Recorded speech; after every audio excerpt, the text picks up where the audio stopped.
Sanskaram University, where cutting-edge technology meets the promise of world-class education. Sanskaram University, education with values. Uttar Pradesh के मुख्यमंत्री योगी आदित्यनाथ ने सोमवार को श्री राम जन्मभूमि अयोध्या धाम में भव्य राम दरबार की प्राण प्रतिष्ठा को एक ऐतिहासिक पल बताया। उन्होंने कहा कि 22 जनवरी 2024 को प्रधानमंत्री नरेंद्र मोदी के नेतृत्व में 500 सालों की लंबी प्रतीक्षा का अंत हुआ और श्री राम की प्राण प्रतिष्ठा का कार्यक्रम सफलतापूर्वक संपन्न हुआ। पूरा बयान आपको सुनवाते हैं। आज का दिन बहुत महत्वपूर्ण दिन है। अयोध्या धाम में 22 जनवरी 2024 को प्रधानमंत्री मोदी जी के नेतृत्व में उनके कर कमलों से 500 वर्षों के एक लंबे इंतजार को समाप्त करते हुए मर्यादा पुरुषोत्तम प्रभु श्री राम लला की प्राण प्रतिष्ठा का कार्यक्रम संपन्न हुआ था। पूरा देश और पूरी दुनिया अभिभूत थी। 500 वर्षों की जड़ता को दूर किया गया था।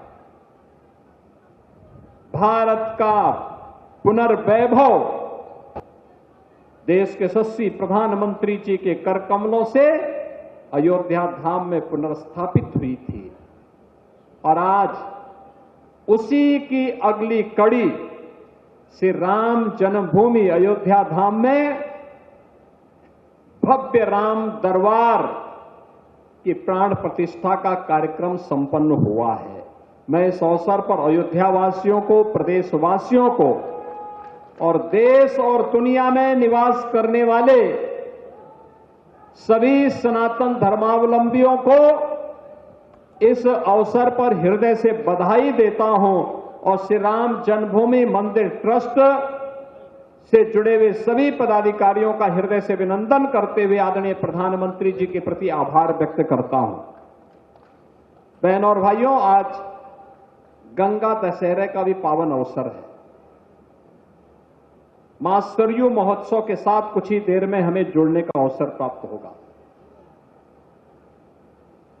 याद करिए, मां सरयू से भगवान श्री राम का जो संवाद और संबंध रहा है वह हर व्यक्ति जानता है। अयोध्या का संबोधन भी, अयोध्या की पहचान भी उन्होंने मां सरयू से ही की। हजारों वर्षों की एक विरासत के रूप में, देव नदी के रूप में, साक्षात देव नदी के रूप में हमें मां सरयू के दर्शन इस पावन धाम में करने को मिलते हैं और उस महोत्सव के साथ, गंगा दशहरे के इस आयोजन के साथ हमें आज जुड़ने का अवसर प्राप्त हो रहा है।